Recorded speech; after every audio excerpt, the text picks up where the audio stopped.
This is the President McCormack Podcast with your host, Mark McCormack.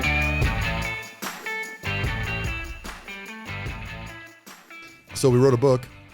Yeah, we wrote a book. You wrote the book. Yeah, but it's not that hard. I mean, once people actually You're like, see what the hell are it these guys is, talking about? It's not hard to write a book. it's definitely not hard. So start from the beginning. This is what I've learned in writing this book. Yeah. It's not hard. So if you're thinking about writing a book, write a book. End of podcast. There are going to be some authors so livid at you when they read our book. Start from the beginning. Why did you write a book? You know, here's what's funny is I feel like there's the funny side to this story, but then there's the real purpose of why we're trying to do this story. Yeah. So the real purpose is my whole life I've always wanted to write a book, but this definitely was not how I thought this route would be. Yeah. Because I fell into the whole self-help Hamster wheel? whatever it is for the last 20 years of my life of like, hey, read these books and you'll be successful. You'll have a great marriage. You'll be a wonderful father. And I learned a lot of really good things from those things, but I always felt like there was something missing. And until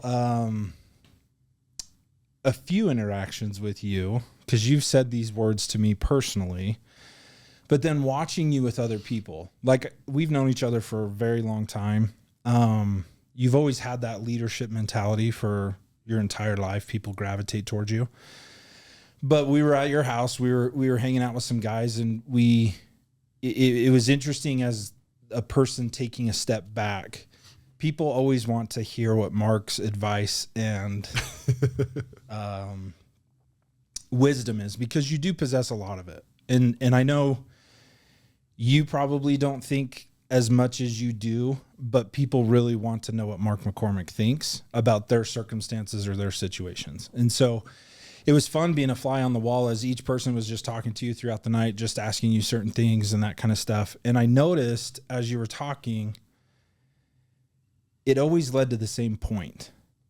And that's where, for me, it clicked, because you've said these words to me 2 years ago, I think, is when you really just sat me down and are like, dude, what are you going to do about it? Like, you have these situations. What are you going to do about it? And as I saw you talking to every single person, that was the conclusion to, no matter if it was a marriage situation, a work situation, kids, business, whatever it was like, okay, what's the decisions you're going to make, or what are you going to do about it? Like, you just have to go do something about it. And so as I was sitting there, I'm like, it would be so funny to just play a psychological game kind of on people, to write a book that literally has the same words on every single page that says, just go do it, or what are you waiting for? Whatever the phrase is. Yeah, some sort of encouragement. Yeah, some sort of encouragement. But I was like, oh, I should write this book that has the exact same words, so that way when a mentor or coach, whoever it is, as they've gone through this cycle with you, because you always get the same story, because I've done this with you, is I've sat there and said, oh, I got this. What should I do? Okay, well, you can dissect it all, but really it ultimately comes down to me saying, enough's enough. You got to change your course. You got to change your life. You just have to make decisions to make those changes. Yeah. I think one thing too, right? Like, if giving advice is actually really easy, because most people want the same thing, right? And one of the first, there's a financial world I live in where I advise people. You know, I have a monthly call with people that can jump on these Zooms and ask any question they want. It's more of an exchange of ideas, marketplace kind of, right? Then I have straight up mentoring I do with people. I have business consulting I do with people. And then, just general being in a men's group. I don't know what you call that, right? But like, there's just opportunities to give advice a lot, right? Yeah. And I'm at the point where I joke with people a lot. I'm like, I'm the most consistent broken record you've ever heard, right? You keep asking me the same question 5 different ways. You just can't shake me, because I know the mountain peak that I want to go to. And that is, I want freedom. Yeah. I want freedom, and I want good relationships in my life. Because that's where all my joy comes from. Yeah. From my children, to my friends, to my spouse, to my family members. they're almost all equal across the board. And I just have an individual relationship with all these people. It's kind of the best friend rule that I say to people, right? No one really has a best friend. Yeah. You can say that you do, you can rank people, you can do all that kind of stuff if you want to, but you really don't.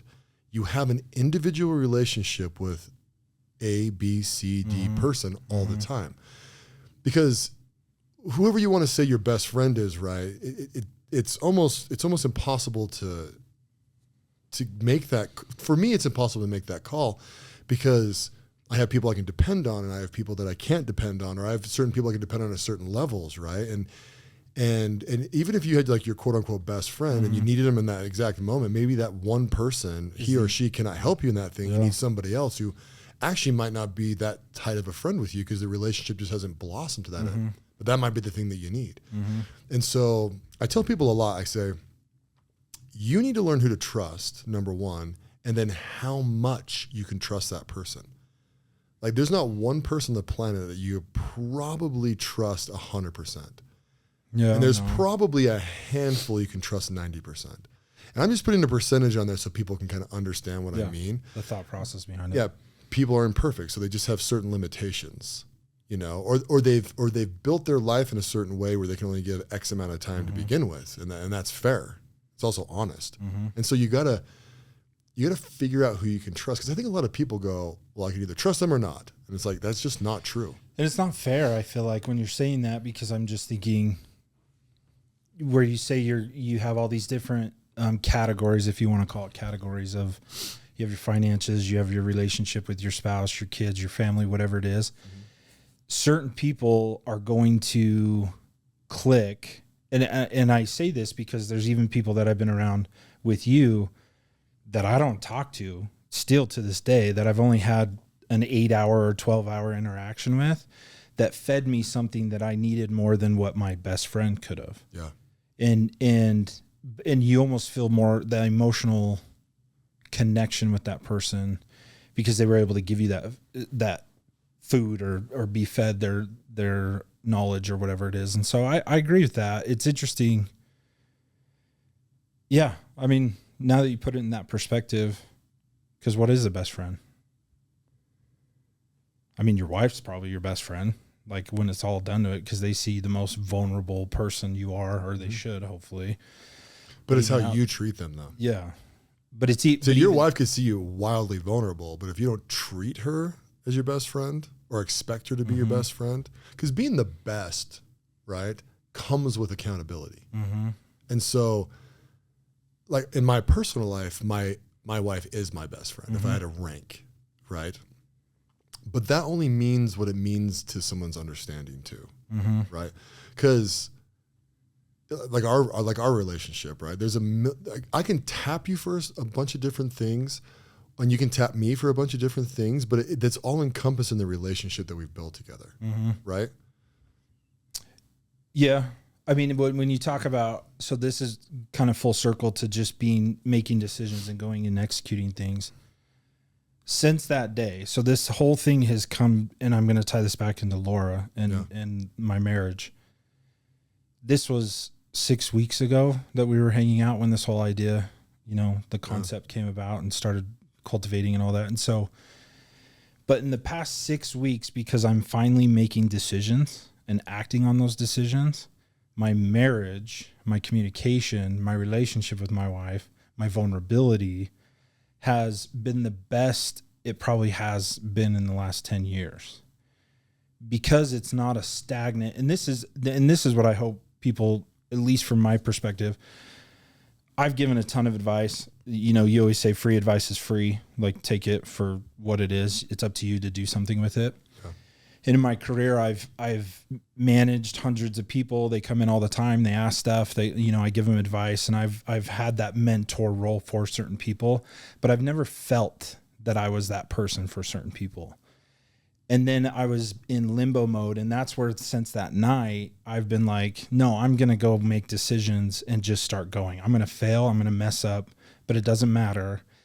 And I mean, since that day, mine and Laura's, like Laura now is like, who are you? Like, what's happened to you? And it's like, I'm finally just making decisions, because I would sit there and overthink, overanalyze I can't talk to Mark about this. I can't talk to Laura about this. My mom, my dad, what are they going to think? Like, and you just over analyze everything. And so that's where this whole concept came in with you in those relationships, telling everyone, just make a freaking decision and go do something about it.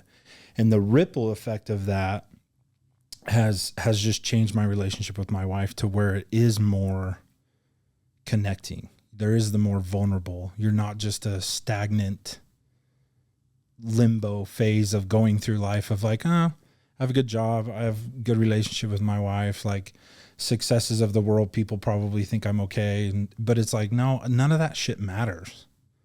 Just make decisions and go start doing stuff and stop thinking about it. One of the things after that, you have a clip that you had on one of these podcasts. I can't remember exactly what you said, but someone on social media said, well, then why do you have a mentor? I don't know if you remember that post. Mm-hmm. Some guy asked you, he's like, well, then why do you have a mentor if you just say, go do it? You're supposed to mentor people. And I've thought a lot about that because I'm like, well, a mentor should be the one that says, just go do it. They should be that voice of pushing you to go do something, even though they can give you all the knowledge in the world when it comes to your family, your finances, all that kind of stuff. That's the added benefit. But the belief or the pressure of someone saying, you have to go freaking do something about it. That's what I feel like a mentor or someone should be. And I just thought it was funny that a guy's like, well, then why do you need mentors if you're just going to tell them to just go do it? And it's like, well, no, that's part of being a mentor is you have to give them the roadmap, but it's up to them to go do something about it. See, and I've always looked at that too, right? When someone actually wants advice from me. So here's a funny situation. I was talking to somebody, right? And they said to me, they go, well, I really view you as a mentor. And I go, okay. I don't feel like I'm mentoring you. Right. And they're like, oh, well, no, I look up to you, all this kind of stuff. And I go, listen, if you want me to mentor you, you have to have one thing. And he's like, what? And I go, courage. Because I'm not going to mentor someone that doesn't go do what I say. Mm-hmm. And if you don't have the courage to do what I say, pick another mentor. It's just not my jam. Right. I'm not just going to sit here and allow someone to just listen to me and then never do anything. Mm-hmm. It's like, this is worthless for both of us. Yeah. Right. And it really hit him hard. I actually mentor him now. Cool. He does what I say. And he has courage and is actually doing it. Oh, and his life is, and is his life better? Yeah. But here's the thing. It's kind of like when you first go to a personal trainer, right? It's really easy to go, hey, cut your calories in half, exercise, period. Right. And then they lose 20 pounds. You're like, oh, my personal trainer is amazing. No, personal trainer was not amazing. They told you it's the next 3 stages, right? That you'll see if that personal trainer is amazing. It's the same thing with me, right? Where it's like, of course, and doing financial advice takes years. Mm-hmm. So you have to have the courage at the beginning because they're long-term things, right? To invest money in the stock market, takes years for you to start seeing real returns. And in your 20th year, you start going, oh shit, I'm rich, right? Yeah. But you got to go for 20 years. It's one of the most disciplined things you can possibly do. And so when I mentor people, I like to be the horsepower behind them. Okay. Right? And that's where I really start banging on people. Just go do it. Just do it and fail. Do it and fail. Do it and fail. And I wait for them to ask me why. Right. And the reason why is because because every major company I've ever studied started out doing something, and now 30, 40, 50 years later, they're doing something completely different. Mm-hmm. And the reason why is because they had to pivot along the way through the market and figure out where they can add value and get paid for it. Like there was one of the biggest, I think it's one of the biggest chemical companies in the world started out as a farm in India. Oh, really? Yeah. But they pivoted, they made they started having byproducts. Yeah. And then they started like, oh, people will buy a ton of this. Boom, you start selling as much as you possibly can. Right? It's like if you're selling whatever service you're selling, right? If 5 people want to buy it and then you turn around with a different service and 2 million people want to buy it, bam, you go to the 2 million. It's just a no-brainer, right? Because that's where the market actually exists. And that's one of the problems too with people when they prepare all the time, right? When they read freaking book after book after book after book, it doesn't really tell them anything, right? You can read, I know we'll pick, a whole freaking library of a bunch of self-help books, which is funny, right? But pick extreme ownership, right? Yeah. All extreme ownership is telling you to do, which I've actually never read the book, but it says it in the title. Take right? ownership. You're going to take 100% ownership of every single thing that you do. I agree with it 100%. I don't need 250 pages to say to tell you that I'm actually responsible for every choice that I make. And what happens with people, you hear this all the time with people who bitch, right? Is they'll bitch about something, but that person did this to me and this person did that to me and I can't do this because of that person, blah, blah, blah. All they've done is fake giving away their responsibility. Well, I can't do that because my mom. And it's like, no, you can do that. You're just going to have to eat the consequence along the way. But the problem is when you give out your responsibility, then you feel hollow. And you feel like you can't accomplish anything because you don't accomplish anything. You don't take the risks. And so it's almost like if I was to bring someone in here and help them build their business and I slam $500,000 into it day one, and then they're living fat off of a salary and they didn't really have to do anything, they know that they're not the ones that built this business. So when you really mentor someone, it's like, yeah, this is the part that's going to suck. Yeah, go get the contracts, go make the sales, get the check and put it in the bank. Figure it out. Right? Yeah. You're going to spend every single day just figuring this stuff out. Now, when I mentor someone in business, right, I do, put freaking massive borders around things, right? Because you're like, no, you're not going to go down here because there's no money down there. No, you're not going to spend $200,000 on marketing. Nope. You know what I mean? Like you're going to stay in your lane and just pound through this. And then when we get to these certain, checkpoints along the way, that's where we're going to start, hiring a couple of people. Like it's hilarious to me how many guys start their own business and after like their third employee, they think they need a damn personal assistant. You're like, dude, go 10 years. You're not even close to needing a personal assistant. Yeah. But that's what everyone's told them makes them successful. Exactly. And so that's what they want to Well, they can take all their stuff off my plate. Yeah. You don't need stuff off your plate. Just go be sell some disciplined stuff. And go do it. Yeah. And that's the whole thing, right? It's like, just do it. Shut up and do it. Yeah. Well, it's actually really bad for you to take your business idea and run it past 100 people, because you're going to get 100 different examples of what to do, not to. Then you got to cut out all the yes men who are just going to say yes to you no matter what. And then you're like, well, I took this idea to 100 people, and really 3 of them are even qualified to give you an opinion. Give you any real advice. Right. But we all fall into, and especially in this day and age where everyone wants to be an entrepreneur, is it's like, and this is where part of this book and the overthinking, like I'm going through this right now. I think that's what's been so fun about this is I don't claim that I have all the right answers. I overthink everything. I have my entire life. But that's, I would do that is I have this business idea. I have this business idea. And you go tell 20 people and they're like, no, or yes, or yeah, that would be cool. But then you never actually do anything about it. Well, the flip side of it is you're so damn confused. You don't even know what to hit. No. It's the same thing in self-help books. You read 20 self-help books, let's just say knock it out in a year. I wish it, and then once you actually start doing it, you wish you had the time back that you wasted reading all those damn books. But people end up getting so confused at the end because they're like, well, I've read these books. And I'm like, nothing. Keep coming. Yeah. And what'd you learn? Nothing. and that's what, and I think that's what clicked with this whole thing is and what I'm now seeing, and obviously I shouldn't say I haven't done it, because there's been times in my life where you just naturally go and do things, and that's where you get to where you're at. Like you don't overthink certain things, but then you get to a point, and I feel like where I'm at right now is I have overthought the last 5 years of my life of what do I do here? What do I do here? And it's literally taken me down a road of not insanity, but you just feel like you're going nuts because you're like, I don't even know where to go. And that's where now it's like, I have 3 or 4 things I'm doing that I don't talk to anyone about, because I'm like, I don't want anyone distracting me. I'm just going to go do it, and I'm going to fail. And then I'll get it to a point to where I can then go to someone and say, okay, I've invested X amount into my own personal money into this. I failed here. I lost this. I've succeeded in here. We pivoted this way. But the gratification of that, I haven't felt for a very long time, because I'm just in this hamster wheel of, well, I'm reading all these books. These books tell me I should be great at real estate, or I should be great at stocks or crypto or marriage, whatever it is. And you're like, well, I put money into that and nothing happened, or I don't put any money into it and nothing happened. And it's like, you just have to stop thinking about it. Yeah. And so that was one thing I wanted to ask you is in business, because this is something that's always interesting to me, is the critical thinking through or the thinking part that you have to do in business, because you have to put thought in towards certain situations, things that go wrong, like the forecasting of your business.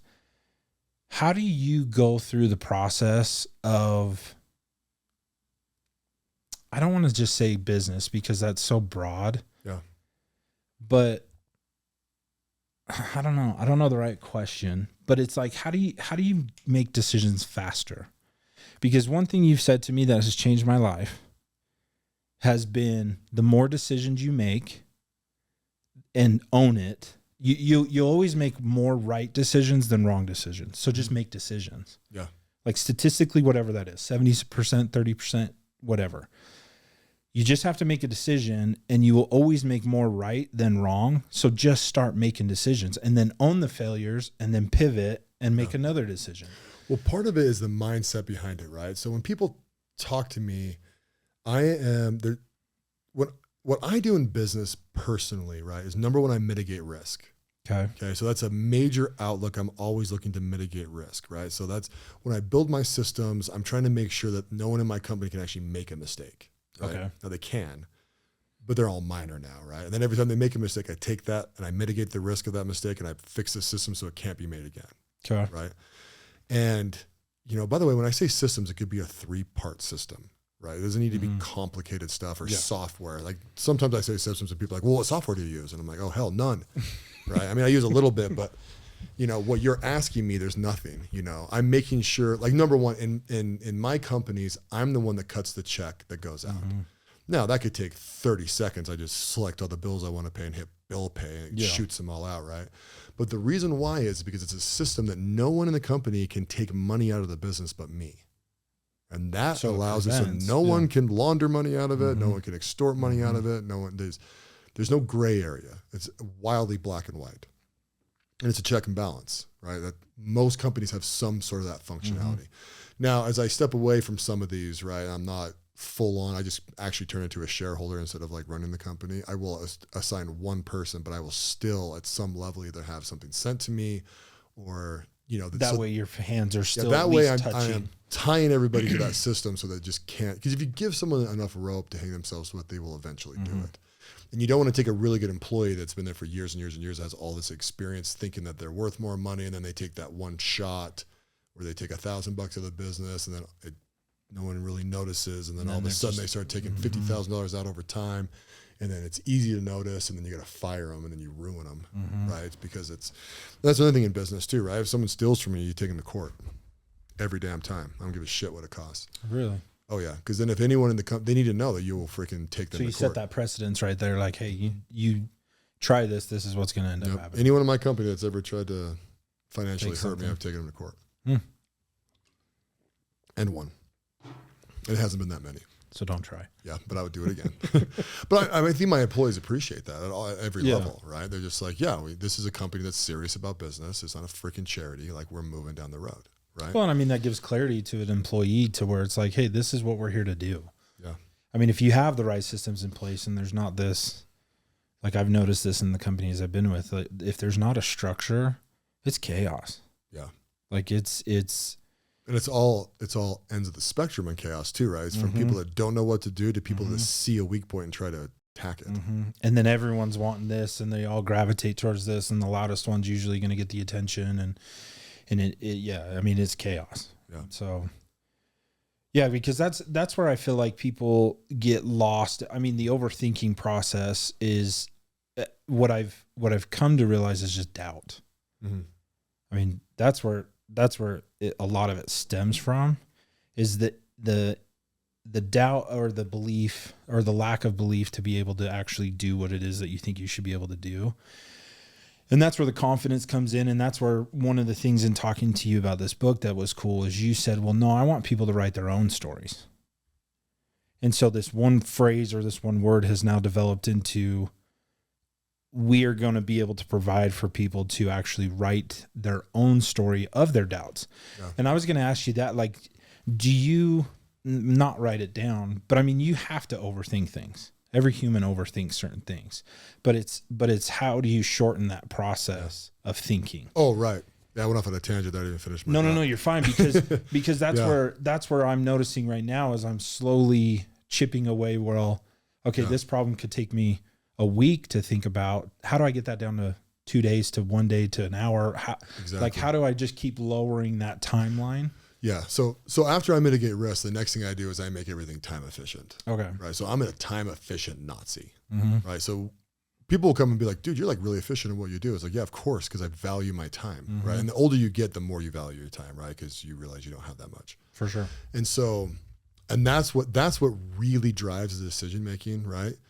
I make decisions so quickly now that it's just like innate, right? But there was times where I was like, oh shit, I'm the only one. If this goes wrong, it's on you. Yeah, this is bad, right? But then once you start gaining a little bit of confidence by making decisions, and then when you make a bad decision, just fix it quickly. Right? That's the other side of it. Right? If you make a bad decision and take 2 weeks to figure that out, like, oh shit. You start overanalyzing, beating yourself up. What are you doing? Just make the decision. And most of the time, you know where to go, right?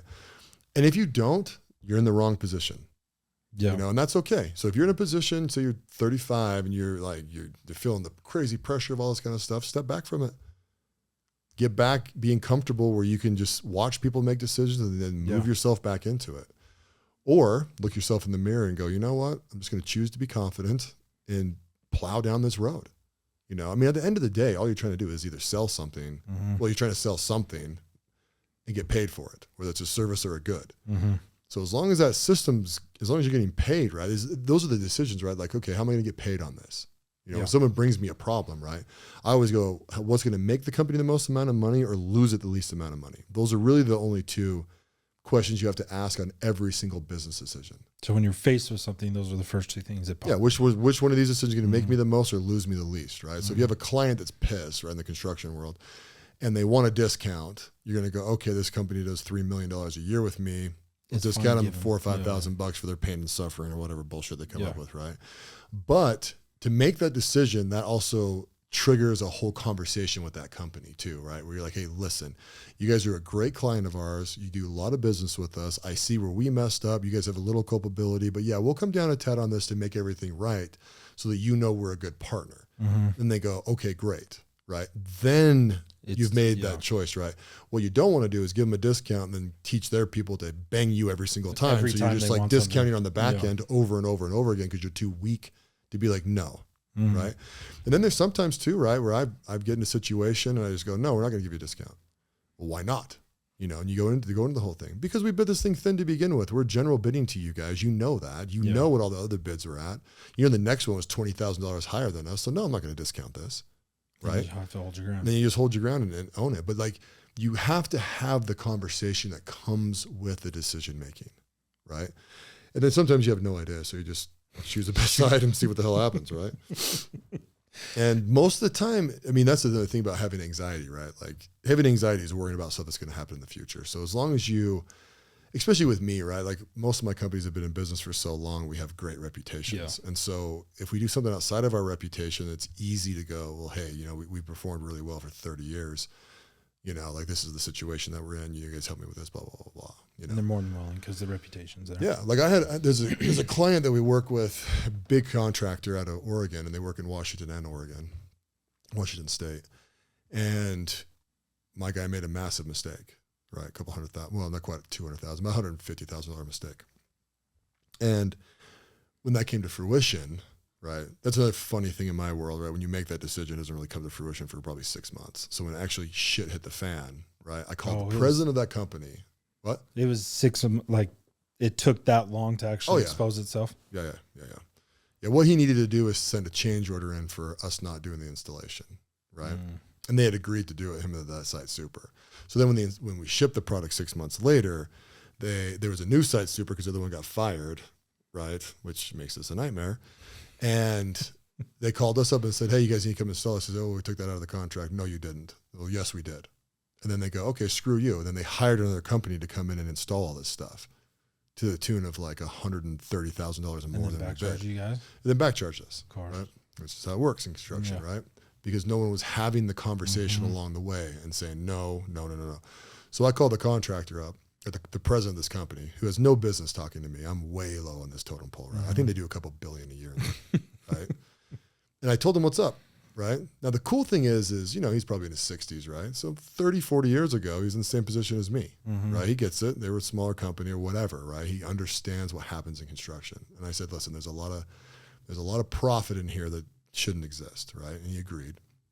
We knocked it down to somewhere between 60 and 80K. And I said, but part of this is, I'm like, I will eat this, right?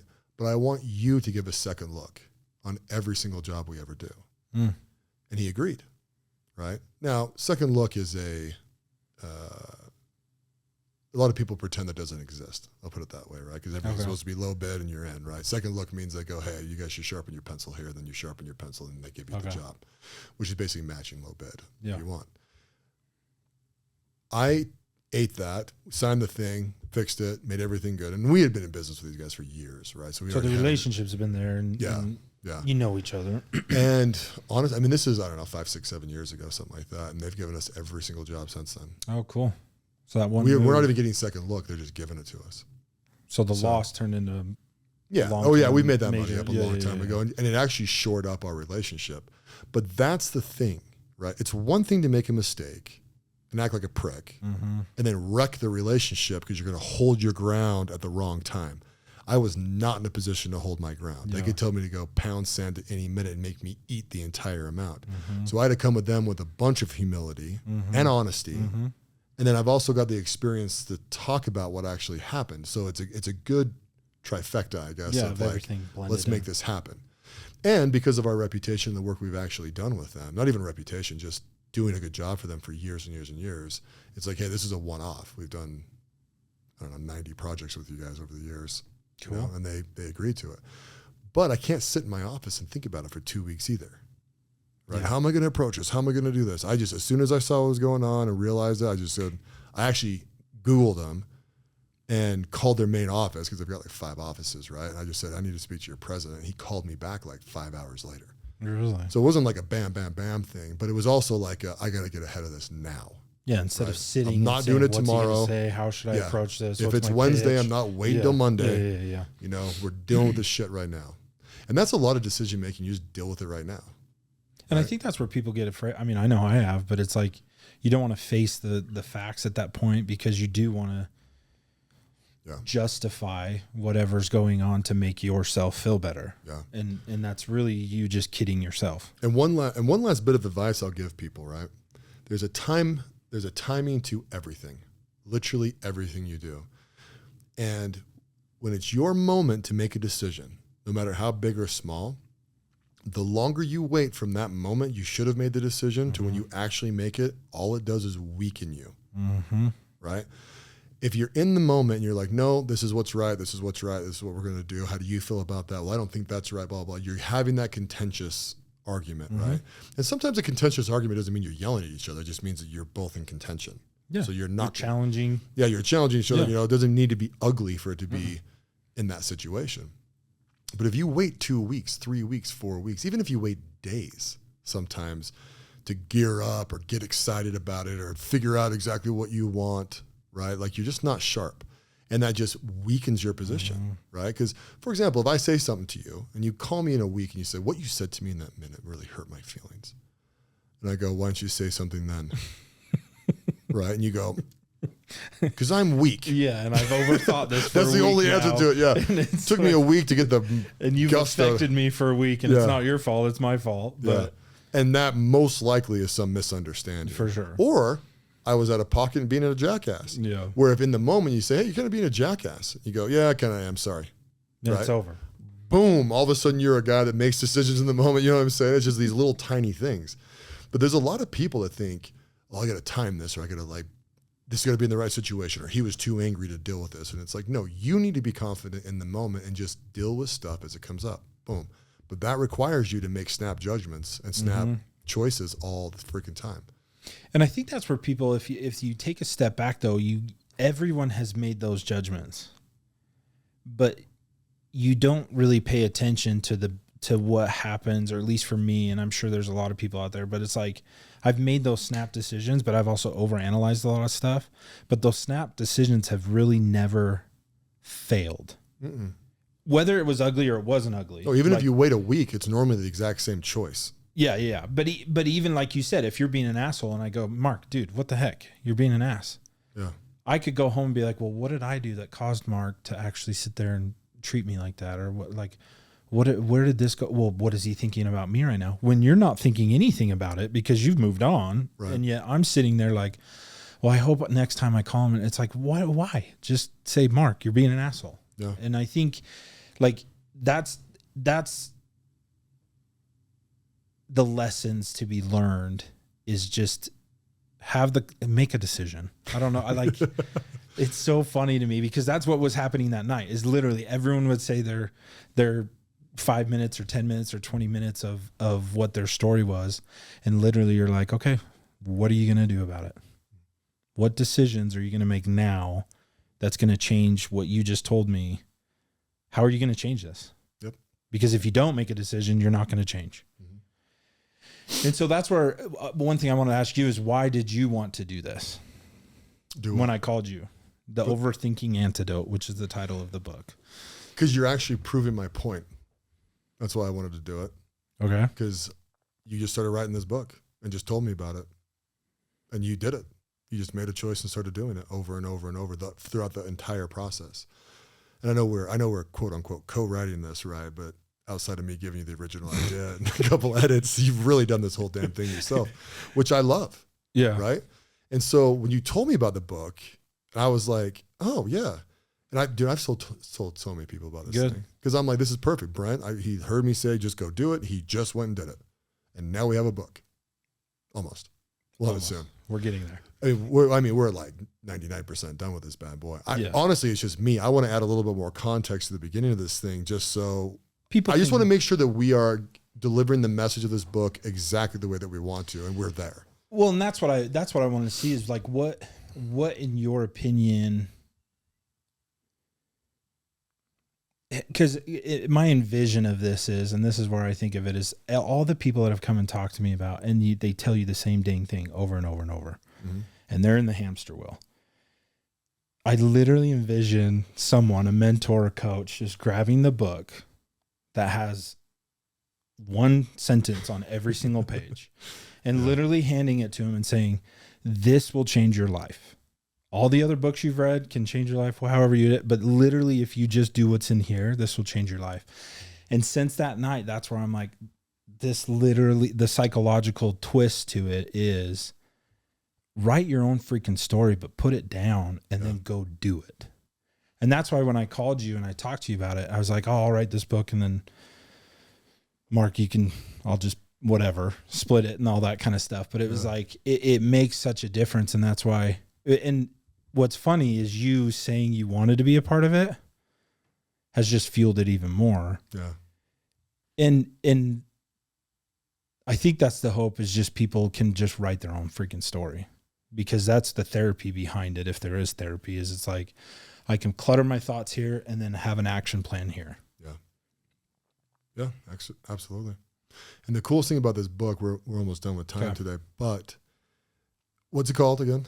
The Overthinking Antidote. Yes. What this book is, it really comes with a speech, right? So when we do a speech about this, we're going to have people buy the book and they're going to look at the book. The book, you think it's a book, but it's actually a journal. It's a journal. And so we basically put that out there and say, listen, you're going to write your own book now. And this book is going to be full of pivots and mistakes and successes and failures. And you're going to figure out why you failed. You're also going to figure out why you succeeded. And you're going to write the whole thing down in your own freaking book. And then one day, if you really do this seriously, you can take that book and hand it to whoever you find important in your life and go, you want to know what I did? It's right here.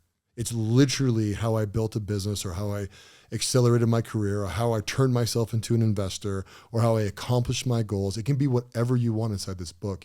And it's going to be the actual things you did. It's going to be the actual story all inside this journal that you're going to write. And as you look back on this, it's going to make you sharper and sharper and sharper in the business world, or in a relationship world, or whatever you're building, because you can go through and read your own thoughts, read what you corrected, read the things you got right, read the things that you messed up on, but it's your freaking story. And if I could take all the self-help books in the world and tailor them to me, all that wisdom is expressed through doing. Mm-hmm. And as you write down what you did inside this book, it's just going to be exactly what you did. Sweet. Bang. Boom. And it's really your idea. I mean, I guess it's my idea just because you've heard me say it, but like actually writing this down in a book, obviously your idea. Yeah. I mean, and that's what, I mean, I appreciate that. I have a hard time taking compliments, so thank you. Yeah, but just choose to accept it. Yeah, I'm choosing to accept it. I'm not overthinking this. Yeah, don't overthink. Yeah, you're damn right I wrote this book. You just saw my brain overthinking it and just say thank you. No, it's a bad habit, right? It is. It's a horrible habit. It is a horrible habit. And so, but I mean, that's really what the hope is, because as you see people and their successes, I wish I knew what Mark was thinking the day he bought ADP Lemco, or the decisions that led up to that, or, how he has to be on the road, but then be a husband and a father. And like you can literally write all that down, because you read all these books that are on the shelf, it's past tense. Mm-hmm. That's where I think I love this the most, is you literally can go say, dude, when I made the first dollar of this business to whatever it is today, or I married my wife this day and we're here, you can go read the exact moments and thoughts that you were having at that time and what it took to get you to where you're at today. Yeah. I think that's the part that misses a lot of the past tense successes that everyone's had. It's like, no, I want to know literally what happened to you to get to where you're at today. And that's the hope with this journal, is you'll be able to actually keep track of those moments that lead you to whatever it is that you're trying to accomplish. Yeah. So, yeah, 100%. The overthinking antidote. It's going to be awesome. We're going to release this bad boy for all you guys, and then we're going to, who knows, just have it everywhere. I actually look at this book. It's going to be funny too. It's going to be a discipline activity for us, right? We're like, we're going to give speeches and sell it. Blah, blah, blah, blah. Yeah. I'm not going to do like some big massive release party and all that kind of garbage, right? It's just going to kind of fit into the processes that we already have. Yeah. Boom, boom, boom, boom, boom. We use it all. I mean, we're already communicating with people all the time about decisions. And so in your job, my job, I mean, literally that's what it's going to be. Okay, here you go. Yeah. Start journaling it, figure it out. Let's talk about it. Yeah. Let's see what you did. And what we build with this, it'll be fun. Mm-hmm. I don't want to say it's going to be huge. No. But it will be. Well, anyways, dude, thank you for coming on today. No, thank you for having me. I'm excited to launch. Yeah, it'll be good. Okay, brother. Peace and love. Thanks for listening to the President McCormack Podcast, brought to you by McCormack Foundation, Saxton Fund, ADP Lemco, and Professional Floor Systems. Make sure you subscribe to the podcast and keep up with Mark on Instagram @President McCormack.